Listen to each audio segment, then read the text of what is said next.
entra y ya no sale. Porque será una noche espeluznante, terrorífica. Aradia Radio. Seguimos en línea.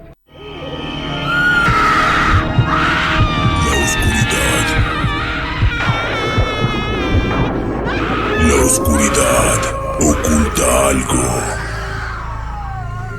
Es una especie de sonidos. Aradia Radio. Seguimos en línea. Que nadie puede entender.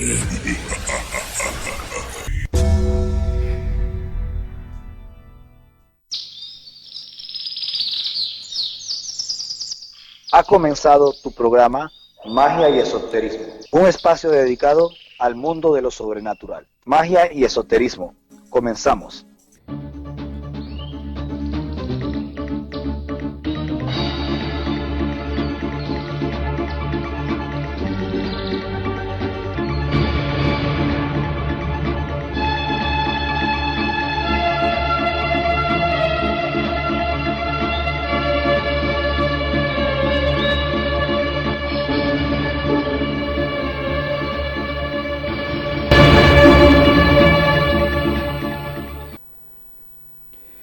Hola, ¿qué tal amigos? Sean bienvenidos una vez más a su programa Magia y Esoterismo. En locución me presento Mauricio Mendoza. Hoy estamos en otro maravilloso programa dedicado al maestro Cedric y a toda su comunidad bonita Magia y Esoterismo, que es un gran grupo de WhatsApp, el cual ahí el maestro Cedric aborda grandes, maravillosos temas. El día de hoy tenemos un gran tema. El maestro Cedric nos va a platicar sobre la magia egipcia, textos mágicos. Y vaya que es un gran tema, porque cuánto no sabemos de esta escritura, estos sigilos, estos textos mágicos que de alguna manera se han desarrollado a lo largo de la historia y que tienen orígenes egipcios. Y para darle la bienvenida como se merece, aquí tenemos al maestro Cedric. Maestro Cedric, bienvenido, ¿cómo se encuentra? Buenas tardes, Mauricio. Buenas tardes a todos los que nos escuchan. Bastante bien. Aquí, primero disculpa que no pudimos dar el programa ayer. Tuve unos contratiempos, no llegué a tiempo. Pero bueno, aquí estamos con el tema, como ya le dijiste, textos mágicos. Algo como siempre, una pequeña reseña histórica para tener una idea amplia de realmente de cómo han sido las cosas, de cómo es, y no comernos el cuento que hay por ahí por las redes sociales de muchos libros que dicen ser de magia egipcia y realmente son otra cosa. Entonces, por eso me pareció que es importante abordar este tema desde el punto de vista histórico hasta lo que se ha descubierto, porque aún hay mucho misterio por revelar. Y de la misma manera los invitamos a que compartan este programa a través de Aradia Radio, su radio paranormal. Estamos transmitiendo completamente en vivo y que entren, que se ingresen al grupo de WhatsApp de Escuela de Magia Antigua, por parte que también ahí está la maestra acá, que le mandamos un saludo, pero también de Magia y Esoterismo, donde se encuentra el maestro Cedric, que también ahí se encuentra con nosotros el día de hoy, donde se abordan muchos temas. Y dicho esto, maestro, pues adelante con el tema hoy, magia egipcia, pues textos mágicos. Adelante, maestro. Bien, vamos a ganarle tiempo al tiempo porque es un poquito extenso, así que vamos a tratar de lograr completarlo todo. Bien, vamos a iniciar con una parte histórica, como siempre. Según Clemente de Alejandría, que fue el primer papa de la iglesia griego-cristiana, los egipcios tenían 42 libros secretos de sabiduría, escritos por Hermes, ¿no? o Tot, Dios, que se guardaban en los templos. Estos incluían colecciones de leyes, himnos y rituales, libros sobre los dioses y el entrenamiento de sacerdotes y trabajos sobre astrología, cosmología, geografía y medicina. Ciertamente es que a principios del primer milenio después de Cristo, circulaban en Egipto manuscritos que afirmaban haber sido escritos por el mismo Tot. Los seguidores posteriores del ocultismo han insistido en que el contenido de tales libros se transmitió a través de los siglos en forma codificada. La pregunta es, ¿había realmente libros secretos de magia en el antiguo Egipto? ¿Y qué tipo de magia escrita existía? Los hechizos egipcios sobreviven en una gran variedad de contextos. Pueden inscribirse en las paredes de las tumbas, ataúdes y varios tipos de objetos funerarios, en estatuas de deidades, reyes, hombres, en muebles, vasijas, amuletos, trozos de papiro, tiestos, escamas de piedra y en largos rollos de cuero o papiro. Algunos, pero solo algunos, de esta última categoría podrían describirse como libro de magia. Una de las historias sobre Sedne, ¿no? Sedne, siempre lo menciono, les explico. Sedne era un príncipe y mago judío, hijo de Ramsés II, quien tanto vivo como muerto dio problemas, ¿no? Pero ya esa es una historia un poco más extensa, lo digo para que entiendan de lo que hablo. Una de las historias sobre Sedne se centra en un libro de este tipo. Sedne interrumpe en una tumba antigua para recuperar un libro de magia. Se enfrenta a los fantasmas del propietario de la tumba, el príncipe Nanefer-Kapta, que puede estar basado en el príncipe Harjedef y su esposa. Ella relata la historia del libro mágico que contiene 2 hechizos escritos por la mano del propio Tot. Un sacerdote de Ta le había dicho a Nenefer-Kapta que el libro estaba escondido en una serie de cofres en el fondo del río Nilo, cerca de Coptos. El príncipe fue a Coptos con su familia e hizo un bote mágico en el que al llegar al lugar exacto tuvo que superar 6 millas de serpientes y escorpiones antes de poder recuperar el libro del cofre más interno. Nanefer-Kapta compartió el contenido del libro con su esposa. El primer hechizo les permitió encantar cada parte del cosmos y todas las criaturas en él. En el segundo hechizo les permitió ver las verdaderas formas de los dioses y los secretos del inframundo. En otras palabras, el libro dio ese conocimiento de la verdadera naturaleza del cosmos, que era la base del poder mágico. Top estaba enojado por el robo de su magia, y con el permiso del dios Ra, Tot envió un emisario para matar a la esposa y al hijo del príncipe. Después de esto, el desafortunado príncipe se suicidó y fue enterrado con el libro de Tot. Esta historia de infortunios no logra disuadir a Sedne de robar el libro. Solo después de sufrir una alucinación desagradable y embarazosa enviada por Nanefer-Kapta, Sedne devuelve el libro prohibido a su lugar de descanso en la tumba.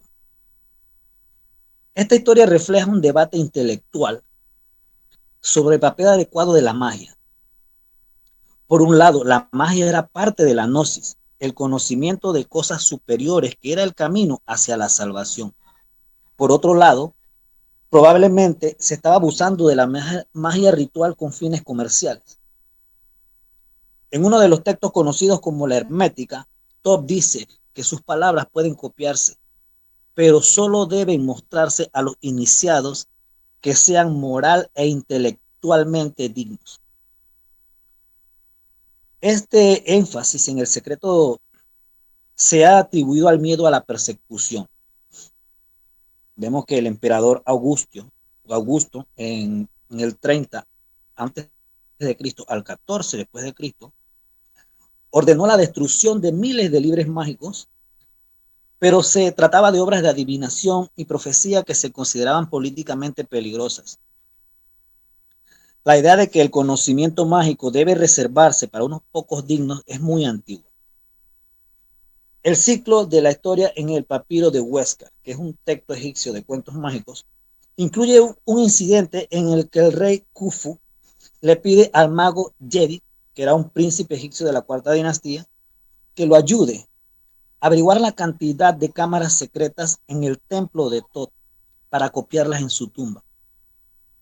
Jedi admite saber cómo obtener esta información, pero evita decírselo al rey, que aparece de forma favorable en esta historia.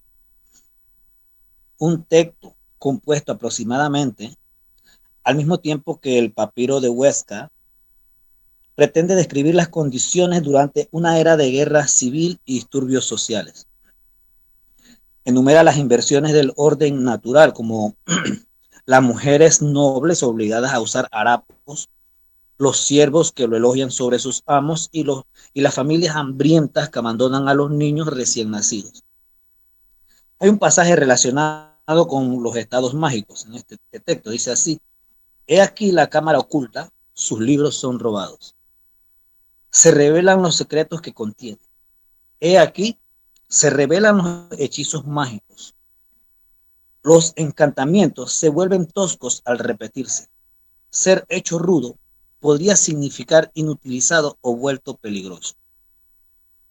Este pasaje continúa hablando de la destrucción de registros gubernamentales y legales. Los libros de magia se consideran claramente tan vitales para la sociedad como estos otros tipos de documentos. Deben ser los libros de magia ritual que protegían el cosmos, el Estado y el rey, a los que se hace referencia aquí. La queja es probablemente que se han degradado al ser adaptados para fines privados. El secreto también era una virtud en sí mismo debido a la mística que le daba al mago. Esta mística se fomentó de diversas formas. A los ingredientes utilizados en la magia, que se les puede dar nombres extraños que sonaban impresionantes, y evitando que la gente común entendiera y copiara el hechizo. Incluso los hechizos cotidianos bastante humildes a menudo hacen afirmaciones grandiosas sobre su antigüedad y orígenes. Se dice que una colección de hechizos y remedios ginecológicos en el 1900 a 1800 a.C. apareció milagrosamente en un templo durante el reinado del rey Khufu, o Keops, como le conocían los griegos, en el siglo 26 a.C., quien hizo que lo llevaran a su tesoro. La introducción a otro hechizo afirma que el original fue descubierto en un cofre antiguo debajo de una estatua de Anubis a principios del tercer milenio antes de Cristo. Otros hechizos supuestamente pertenecían o eran utilizados por reyes y famosos y damas reales. Los hechizos individuales y las colecciones de magia se atribuyen a dioses o sabios antiguos como Imhotep y Hatshepsut, que eran dos grandes magos. Si no me equivoco, los mencioné para no profundizar tanto aquí en el programa cuando hablé de los magos y los sacerdotes, hace un tiempo atrás. Algunos hechizos insisten en que son secretos de la casa de la vida que no deben ser revelados al hombre común. Hago la explicación. Las casas de la vida en el Antiguo Egipto eran algo parecido a las universidades. Era lo máximo en educación y solamente tenían acceso los sacerdotes y los escribas. La mayoría de estas afirmaciones no deben tomarse en serio. Algunos textos egipcios afirman que la muerte era la pena para cualquiera que leyera libros de magia del templo sin la debida autoridad. Sin embargo, gran parte de la magia funeraria y cotidiana parece haber sido adaptada de estos libros. Algunas casas de la vida eran especialmente conocidas por sus bibliotecas. En varias historias egipcias, los sacerdotes lectores o escribas viajan desde la capital para consultar los registros antiguos en la Hermópolis, el centro del culto de Dios Thoth. Un raro ejemplo de un libro mágico sobrevive de la biblioteca de un templo de Abidos, la ciudad sagrada de Osiris. Otros papiros son probablemente copias de los libros del templo usado en Karnak, en Tebas, y en el templo de Ra, en la Heliópolis. El gran templo de Ptah, en Memphis, también tenía una biblioteca importante. En el primer milenio antes de Cristo, las casas de la vida en Bubastis y Sais, ciudades egipcias famosas también, eran particularmente famosas estas casas de vida. Una inscripción en la estatua de un médico de Sais del siglo VI a.C. relata cómo el rey persa Darío le ordenó restaurar las casas de la vida en Sais y en otros lugares. Este médico, Uyahorresn, nombró hombres bien nacidos para estudiar las artes de hacer vivir a todos los enfermos y hacer que los nombres de todos los dioses, sus templos, sus ofrendas y la realización de sus festividades vivan para siempre. La conexión entre la medicina y los rituales del templo era que ambos estaban destinados a preservar el bienestar del cosmos y sus habitantes. La magia se utilizó como parte de esta tarea, que en términos religiosos se describió como la defensa de Mat. La función principal del rey era defender la Mat, por lo que no es sorprendente que las bibliotecas reales contuvieran papiros mágicos. La historia del papiro llevado de un templo al tesoro de Keops refleja el hecho de que las escrituras del templo produjeron manuscritos para su uso real, al igual que los talleres del templo hacían estatuas y trabajos en metal para el rey. Los documentos legales que tratan del juicio de cortesanos acusados de conspirar para asesinar al rey Ramsés en el 1184-1153 a.C., revelan que uno de los conspiradores consultó un libro secreto de magia en la biblioteca del palacio. Estas bibliotecas probablemente eran equivalentes a las casas de vida de los templos. Una de las ilustraciones del papiro mágico de Abidos da un plano esquemático de la casa de la vida ideal. Se dice que los libros son emanaciones del dios Sol Ra y el sacerdote a cargo se identifica como Shu o dios Shu. Otros textos se refieren a dioses que residen en la casa de la vida. Uno de los principales propósitos del culto del templo era persuadir a las deidades para que se manifestaran en las estatuas divinas. Parece que las deidades también podían manifestarse en los libros sagrados de la casa de la vida. Una lista en las paredes de una pequeña habitación utilizada como biblioteca dentro del templo de Edfu en el siglo II a.C. menciona libros para proteger al templo y al rey. Las obras de magia protectora pueden haber sido los productos más famosos del templo, pero no fueron los únicos. La historia de Edfu también incluye un inventario de templos, obras sobre mitología, astrología y geografía, y un libro sobre planos de templos y esquemas de decoración. La variedad de libros en la biblioteca de una casa de la vida probablemente era incluso más amplia que la que se usa en el templo propiamente dicho. Una gran cantidad de fragmentos de papiros sobreviven de la biblioteca de un templo de Teptunis en Fayum. Los fragmentos comprenden una amplia variedad de textos compuestos entre aproximadamente al 800 a.C. y 300 después de Cristo. Escritos en diferentes escrituras e idiomas, incluyen magia ritual, himnos, mitos, calendarios de festivales, lista de lugares, trabajos sobre astrología, medicina, libros de sueños, herboristería, romances históricos, historias de fantasmas y textos de instrucciones. No podemos estar seguros de que las bibliotecas de templos fueran así en épocas anteriores, pero parece probable que lo fueran. La magia era solo una de las muchas categorías del aprendizaje interrelacionado. Las raras supervivencias de colecciones de libros privados sugieren un rango similar. Ya se ha mencionado la biblioteca del escriba Khenheret-Sef en el siglo XIII a.C. Estos textos que fueron heredados por su viuda incluían poesía, literatura, historia, un calendario de días afortunados y desafortunados, un libro de sueños y hechizos mágicos. Una biblioteca anterior pertenecía al ocupante desconocido de una tumba de finales del siglo XVIII y principios del XVII a.C. bajo el Ramesseum en Tebas, que era no más que un templo funerario ordenado construir por Ramsés II. Este contenía textos de instrucción, himnos, rituales reales, textos mágicos y médicos, así como una variedad de objetos usados en magia. No está claro si este es un caso en el que los libros de un mago fueron enterrados con él, como en la historia de Nanefer-Kapta, o si los libros estaban almacenados en un área accesible de una tumba, ya que guardar documentos en una tumba familiar es una práctica bastante común.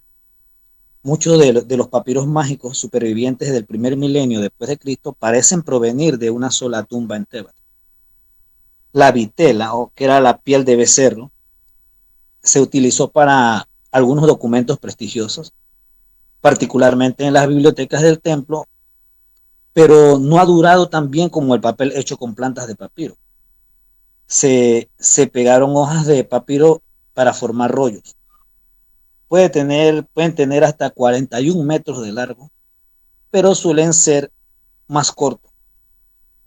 Todas las palabras egipcias que traducimos como libro deben entenderse como pergamino. Estos rollos normalmente se almacenaban en cajas o en frascos. Ya el comienzo de un pergamino es particularmente vulnerable a los daños, por lo que a menudo faltan los títulos de los libros. Esto significa que no siempre sabemos cómo los propios egipcios habrían categorizado un texto en particular. Dado que el papiro era un material relativamente valioso, con frecuencia se raspaban y reutilizaban. Algunos hechizos mágicos están escritos en el reverso de cartas antiguas. Muchos papiros tienen textos completamente diferentes en el anverso y el reverso. Estos textos suelen estar en manos diferentes. Esto no significa necesariamente que los textos no guardan relación entre sí. Por ejemplo, un papiro tiene hechizos mágicos en el reverso y el mito de Tot y el ojo solar en el anverso. Este es un texto literario, pero la magia hizo un gran uso de los protagonistas de este mito en particular. Un mago necesitaba estar familiarizado con tales mitos y tal vez recopilarlos para adaptarlos a sus propósitos. Algunos de los textos mágicos de la tumba debajo del Ramesseum comparten un papiro con extractos de un texto literario conocido como la Instrucción de Tajotep. Otra colección de hechizos está escrita en el reverso de parte de un ejemplo posterior de este género, la Instrucción de Ani. Los textos de instrucción parecen representar la tensión más racional y práctica del pensamiento egipcio. Sin embargo, algunas de las máximas más oscuras de Ani tratan sobre el miedo a los espíritus y la presencia del texto en el mismo papiro como un grupo de hechizos sugiere que una persona que aprecie la prosaica sabiduría de Ani también podría coleccionar y usar magia. Un grupo de papiros mágicos ahora en Leiden, Holanda, pueden haber venido de Memphis. Contienen textos y relatos administrativos, así como hechizos mágicos escritos en varias manos diferentes. Posiblemente fueron utilizados por una familia de escribas que hacían el trabajo estándar del gobierno, además de practicar la magia. Muchos de los papiros mágicos no pueden llamarse libros de magia. Los hechizos que contienen eran solo una parte de la colección de conocimiento del propietario. Otros papiros mezclan textos mágicos y médicos, lo que demuestra que para la mayoría de los egipcios la distinción habría carecido prácticamente de sentido. El lenguaje de algunos de los textos médicos mágicos más antiguos puede remontarse al tercer milenio antes de Cristo, pero ninguno de los manuscritos que se conservan data realmente de este periodo. De los textos encontrados en las paredes de algunas pirámides se desprende claramente que existían colecciones de hechizos en ese momento, pero nuevamente ninguno sobrevive en papiro. Los textos de las pirámides están escritos en la prestigiosa y hermosa escritura jeroglífica.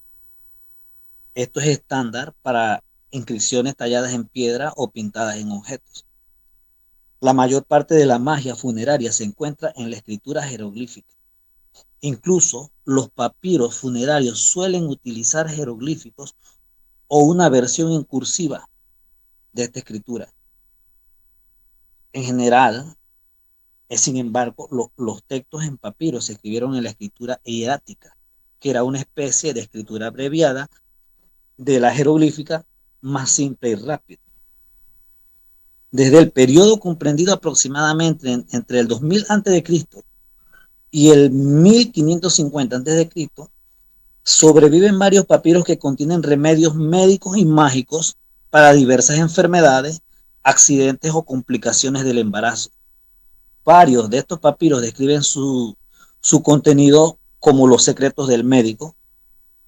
Parecen ser principalmente manuscritos que pertenecen y son utilizados por médicos magos en ejercicio o en función. Ya para lo que es los años comprendidos entre 1550 a.C. y 1350 a.C., Egipto adquirió un imperio en el cercano oriente y llevó a cabo un vasto programa de construcción de templos. Solo unos pocos textos que tratan sobre la magia cotidiana datan de esta época. Estos textos se vuelven más comunes nuevamente en el siglo XIII a.C. y continúan durante un largo periodo de desunión política al 1069 a 747 a.C. Estos hechizos son para una variedad más amplia de problemas y la magia se ha vuelto más cosmopolita. También es más literario. Algunos de los hechizos son dramas o narraciones en miniatura. Otros tipos de textos relacionados con la magia, como los libros de sueños, los calendarios de días afortunados y desafortunados y los amuletos escritos, sobreviven de este periodo.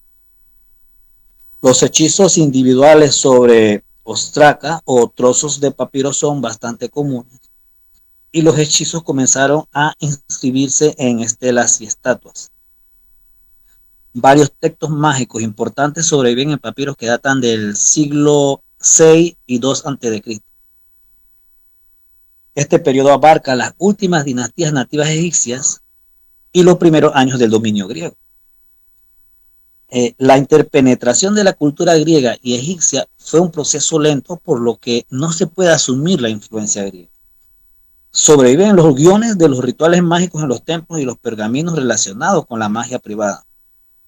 Las ilustraciones se habían convertido en una parte importante de los textos mágicos. Muchas estelas y estatuas cubiertas con complejos textos mágicos también datan de esta época. Una gran cantidad de textos mejor descritos como papiros mágicos greco-egipcios se produjeron entre el siglo I a.C.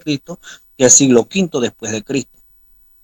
Algunas están escritas en lengua egipcia, en una escritura taquigráfica conocida como demótica, que fue el tipo de escritura que surgió en el último periodo del Antiguo Egipto. Otros están en griego, pero su contenido muestra una gran influencia egipcia. A veces ambos idiomas aparecen en un papiro o incluso dentro del mismo hechizo. Ok, maestro. Algunos... ¿Sí? Perdón, maestro, vamos a ir a un corte, maestro. Vamos a ir a un tremendo corte. Perfecto. Y ahorita regresando vamos con la gente del público para continuar hablando de este maravilloso tema sobre la magia egipcia y los textos mágicos con el maestro Cedric el día de hoy. Vamos a ir a un tremendo corte y en un momento regresamos aquí en Magia y Esoterismo a través de la señal de Aradia Radio, su radio paranormal. Vamos a un corte, retornamos.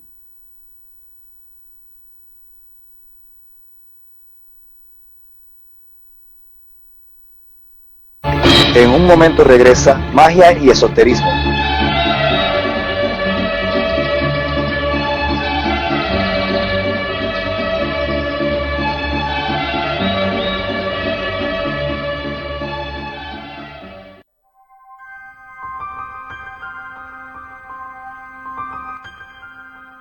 ¿Te ocurre un problema y no sabes qué hacer?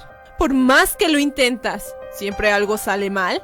Con el maestro Cedric tienes tu solución. Maestro de las artes esotéricas, tarot egipcio y magia ancestral, quien te podrá apoyar dentro del mundo de la magia. Contáctalo al más 507 625 958 88 o bien en su página de Facebook como Maestro Cedric.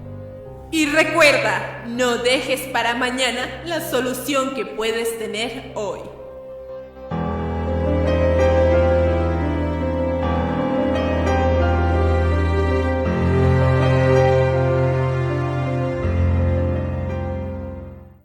La vacunación contra COVID-19 en México es un derecho de acceso universal y gratuito.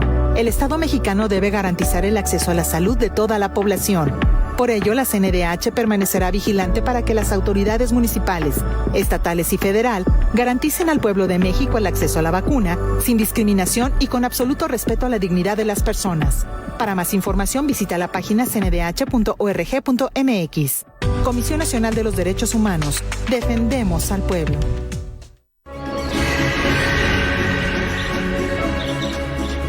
Continuamos con magia y esoterismo.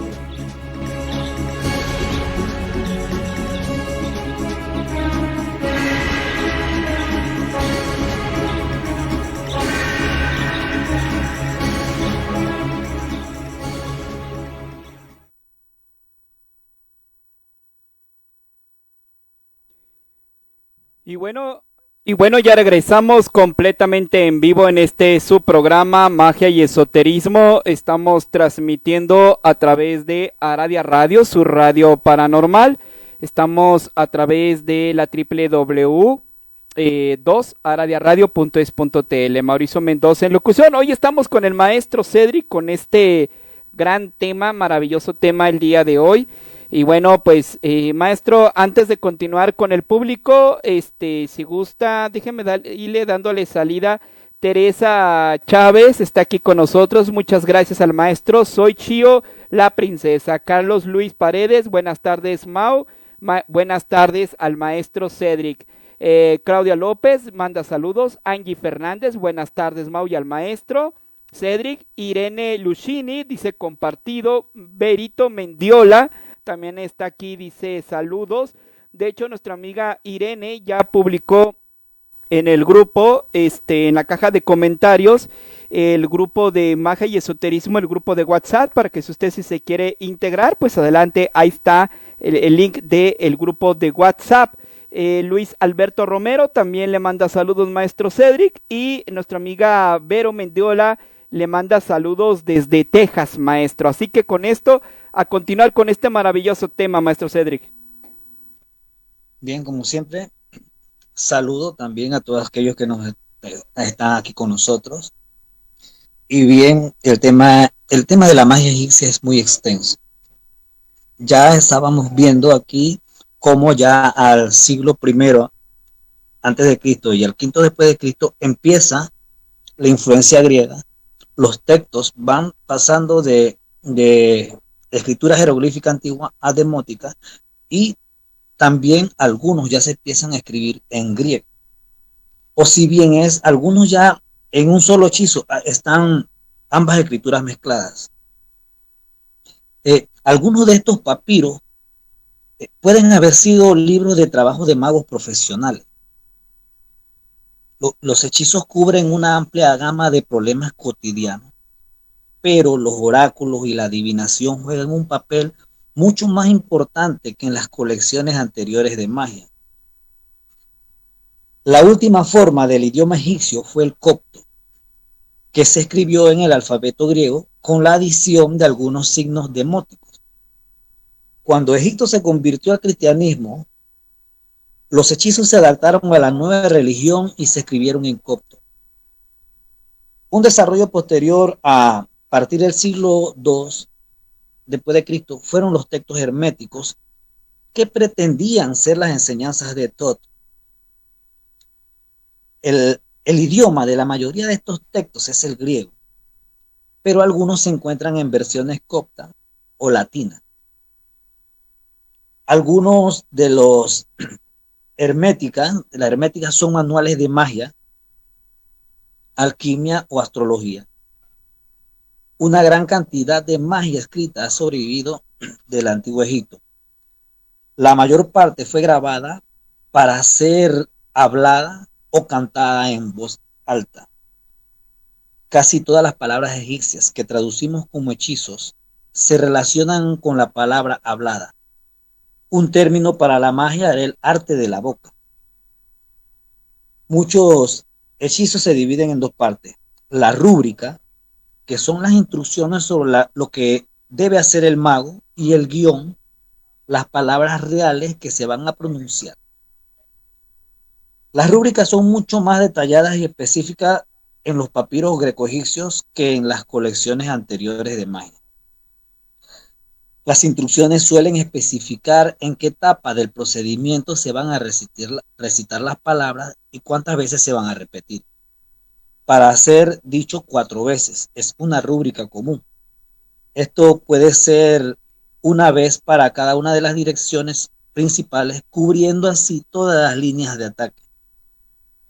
Se piensa que 4 es el número de la totalidad en muchas culturas.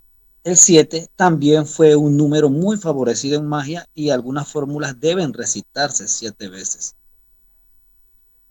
Los hechizos debían distinguirse del habla cotidiana, por lo que generalmente se cantaban en lugar de simplemente pronunciarse. La pronunciación exacta de muchas de las palabras era importante, particularmente las palabras escritas crípticamente que afirmaban ser los nombres secretos de los dioses y demonios. Es de suponer que este conocimiento se transmitió por tradición oral. Los papiros greco-egipcios a veces mencionan el tono de voz en el que se pronuncian los nombres divinos. En un texto hermético, el deificado Imhotep explica que la calidad misma de los sonidos y la entonación de las palabras egipcias contiene en sí misma la fuerza de las cosas dichas. Un elemento importante en la magia que dependía en gran medida de la palabra hablada era el uso de juego de palabras. Muchas palabras egipcias que se veían diferentes cuando estaban escritas en escritura jeroglífica o hierática sonaban igual cuando se pronunciaban. Esto se pensó como una conexión significativa más que como una mera coincidencia. Gran parte de la creación de mitos surge de juegos de palabras, como la historia de que los hombres, que se pronunciaba Rems, provienen de las lágrimas del dios Sol, que se pronunciaba Rems también. La interpretación de los sueños se basó en gran medida en juegos de palabras también. Soñar con un arpa, Benz, significa que te sucedería algo maligno, que se pronunciaba Bin. La magia también usaba similitudes en la pronunciación como si formaran una conexión física. Un hechizo invoca a Set en su papel de ladrón para proteger la cerveza, porque las palabras para robo y cerveza suenan igual cuando se pronuncia. Aunque se pone mucho énfasis en la palabra hablada, la magia escrita tenía poderes y virtudes propias. Los egipcios se referían a los símbolos de la escritura jeroglífica con la misma palabra que usaban para las imágenes de los dioses. En algunas copias de los textos de las pirámides y los textos del ataúd y en las inscripciones de las figurillas mágicas, los jeroglíficos que toman la forma de criaturas vivientes están mutilados. Las aves se muestran sin patas y las serpientes se cortan por la mitad. Era necesario leer estos textos en voz alta para realizar los hechizos, pero esto también podría animar las imágenes jeroglíficas individuales. Se pensó que algunas de estas imágenes representaban una amenaza para los muertos. Otros pueden haber sido mutilados para evitar que abandonen la tumba y retiren su poder protector. En la escritura jeroglífica, el poder de la imagen y el poder de la palabra son casi inseparables. Dado que a Thoth se le atribuyó la invención de la escritura jeroglífica, el misterioso libro de Thoth en el ciclo del Setne probablemente debería considerarse escrito en jeroglífico. Cuando el príncipe Naneferkata recuperó el libro de su escondite, copió los hechizos en una hoja de papiro nuevo. Luego empapó la copia en cerveza hasta que se disolvió y la tragó con un poco de agua. Este incidente suena a fantasía, pero describe una práctica mágica estándar en el antiguo Egipto. El mago esperaba absorber la eca de los hechizos en su cuerpo. Es posible que los egipcios, lo suficientemente ricos como para encargar un pergamino de magia funeraria, también pagaran por una copia para disolver y beber. Algunas estatuas y estelas cubiertas con imágenes mágicas y hechizos incorporan una palangana. Los hechizos son principalmente para curar las mordeduras de serpiente o escorpiones. Se vertía agua sobre los textos y se recogía en la palangana. El paciente bebería el agua y la vertería sobre su herida, o la vertería sobre su herida. En los papiros greco-egipcios, algunos hechizos implican en escribir palabras de poder en una tinta especial a base de mirra y luego lavarlas con agua de manantial y beber la mezcla.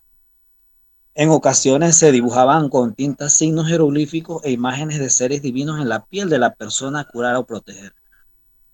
Un hechizo antiveneno especifica que se deben dibujar 3 imágenes en la mano del paciente y luego lamerlas.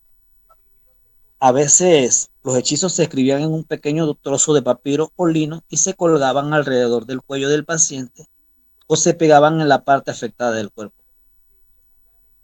El contacto físico entre las palabras escritas y el paciente era parte de la magia protectora.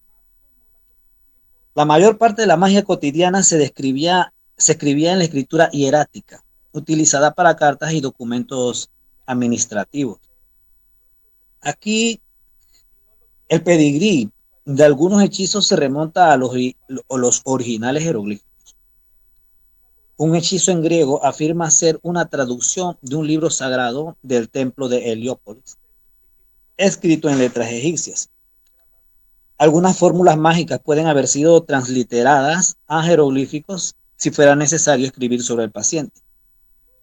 Sin embargo, la capacidad de leer y escribir jeroglíficos siempre fue mucho menos común que el conocimiento de la escritura hierática.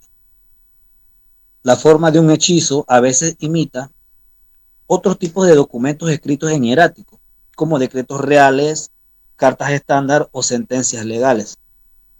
Por ejemplo, un hechizo para curar un resfriado febril tiene la forma de un decreto emitido por Osiris como rey del Alto y Bajo Egipto a su visir, el dios de la tierra Heb. Le ordena actuar contra los espíritus malignos que provocan fiebre y catarro. Este fue un dispositivo para aumentar la autoridad del mago. El mago esperaba emular el poder del creador de expresión autoritaria que trajo a la existencia a todos los dioses y personas. Muchos hechizos comienzan con invocaciones de seres divinos que son convocados para intervenir en nombre del cliente. Estas invocaciones suelen ser similares a las que se encuentran en los himnos y oraciones grabadas en estatuas y estelas colocadas en los templos. Un hechizo que simplemente invoca a los 4 espíritus que vigilaban a Osiris para vigilar al cliente del mago parece similar a la oración cristiana estándar que invoca a los 4 evangelistas o 4 arcángeles para rodear y proteger a un durmiente. En las inscripciones del templo, las alabanzas a una deidad suelen ir seguidas de solicitudes de favores generales como la vida, la prosperidad y la salud, o vivir hasta la vejez y tener un buen entierro. Dentro de las estrictas convenciones del arte y el lenguaje religioso, solo era posible pedir una gama limitada de obsequios estándar que se entendían que otorgaban los dioses. Los textos mágicos no sufrieron las mismas limitaciones. Las invocaciones de deidades podrían ir seguidas de solicitudes muy específicas que van desde la vida eterna hasta una cura para el dolor de estómago o el amor de una persona en particular. Un hechizo comienza dirigiéndose al dios Horus. Dios te salve, Dios e hijo de un dios. Dios te salve, toro e hijo de toro, nacido de la vaca divina. Dios te salve. Horus, engendrado por Osiris, engendrado por Isis. Esto podría provenir de un himno, pero el hechizo continúa para dejar en claro que el hablante, o sea, el mago, debe identificarse con el dios Thoth. Invoca a Horus como el vencedor de bestias venenosas y peligrosas. La rúbrica al final indica que el hechizo debe recitarse sobre un tipo particular de estatua de Horus y que es para la curación de la mordedura de serpiente. Otros hechizos comienzan con un breve resumen de una narración mítica o con un animado diálogo entre dos deidades. Por lo tanto, un hechizo antidolor de cabeza comienza con una declaración de que los enemigos tradicionales Horus y Set están peleando por una planta única. Un hechizo para aliviar los dolores de estómago se abre con una conversación entre Isis y Horus, en la que este último admite tener dolores de estómago después de comerse un pez sagrado. El hechizo puede continuar para hacer identificaciones específicas entre los personajes y eventos míticos y la situación del cliente. El mago a veces es simplemente el narrador, pero en otros hechizos actúa el papel de una deidad reconocida por el uso de Eka como Thoth o Isis. La expresión autoritaria no solo trajo a los seres a la existencia, sino que también los controló. Las órdenes repetidas o las afirmaciones de que ya existía un estado de cosas deseadas son una característica común de los hechizos egipcios. Un hechizo contra un demonio o espíritu no especificado sigue repitiendo el comando "te quedarás quieto" para detener al enemigo en seco. En este hechizo, el propio mago actúa como el luchador y afirma ser capaz de girar la cabeza y los pies del enemigo hacia atrás y debilitar todas las extremidades. La concentración de la voluntad debe haber sido una parte importante para hacer tales afirmaciones. La confianza del mago pasaría entonces al cliente. En muchos hechizos, las órdenes del mago tienen autoridad porque conoce el verdadero nombre del enemigo. Ya se ha mencionado la importancia de los verdaderos nombres de los dioses. Una vez lo mencioné en un programa anterior. Los demonios también tenían que ser convocados o comandados por el nombre secreto que resumía su esencia. El mago incluso puede afirmar que conoce los nombres de los padres del demonio. Este énfasis en la identificación exacta también se encuentra en documentos legales.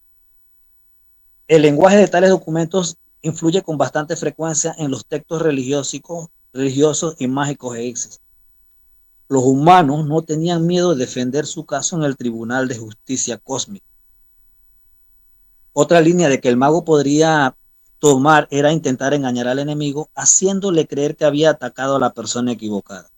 Si se pudiera persuadir a un demonio de que estaba hiriendo a Isis y a su hijo divino en lugar de a una madre y un bebé ordinario, podría asustarse y marcharse. Alternativamente, el mago podría iniciar negociaciones y persuadir al enemigo para que se vaya con promesa de una recompensa. Los hechizos escritos que nos quedan parecen presentar un guión fijo para el mago, pero la comparación con los ritos de exorcismo modernos en Egipto y otras partes de África sugiere que el practicante de magia llevaría a cabo un diálogo animado, improvisado, con el espíritu en posesión de su cliente. Posiblemente en el antiguo Egipto coexistieron dos tipos diferentes de magia. Una magia intuitiva improvisada, transmitida oralmente, y una magia literaria en la que las fórmulas se fijaron de modo que se pensaba que su exactitud y antigüedad les daba poder. Si la negociación con un espíritu fallaba, el mago podría necesitar evocar poderes más terribles para lograr sus objetivos. Un hechizo pone la notoria furia borracha de Set y el veneno de Shu contra el espíritu que causa una enfermedad.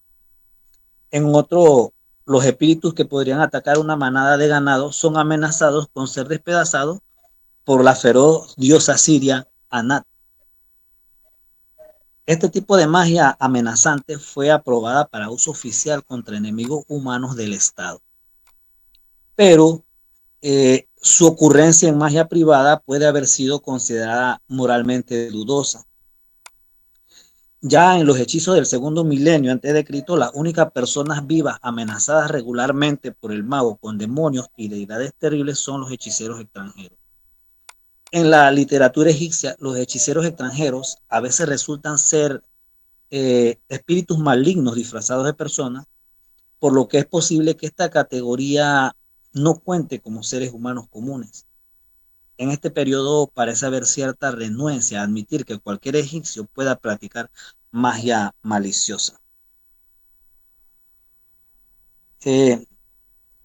Algunas de estas amenazas involucran desastres cósmicos a gran escala, que el Nilo no se levantará, que el cielo caerá sobre la tierra, todo el ciclo del sol fallará si el hechizo falla, ¿no? El mago generalmente se protege a sí mismo diciendo, no soy yo quien dice esto, sino X, ¿no? X, tal dios o tal persona, tal entidad, siendo el dios cuyo papel está desempeñado en el rito. Esto sugiere que aunque solo se trataba de un juego de roles, los propios egipcios tenían dudas sobre este procedimiento. Las palabras eran poderosas, por lo que las fórmulas podrían dañar a Mate. Ok. Posiblemente.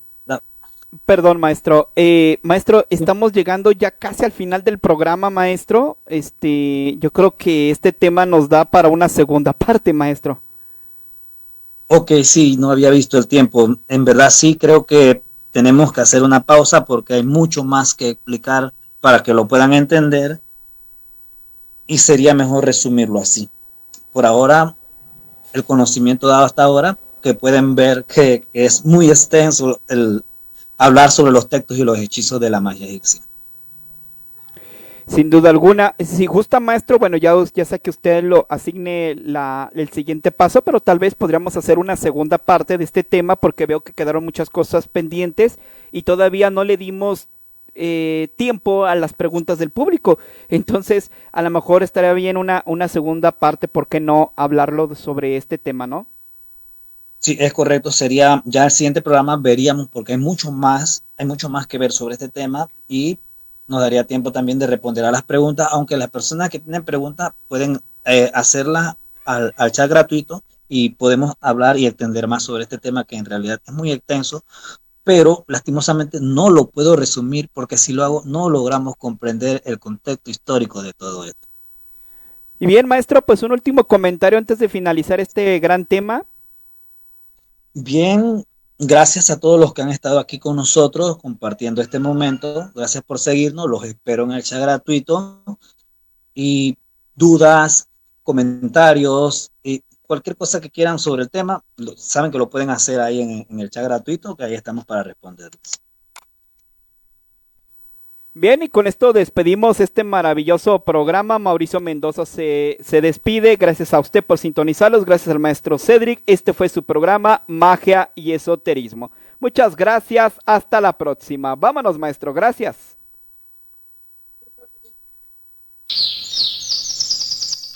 Gracias por estar en su programa Magia y Esoterismo. Los esperamos en la siguiente emisión.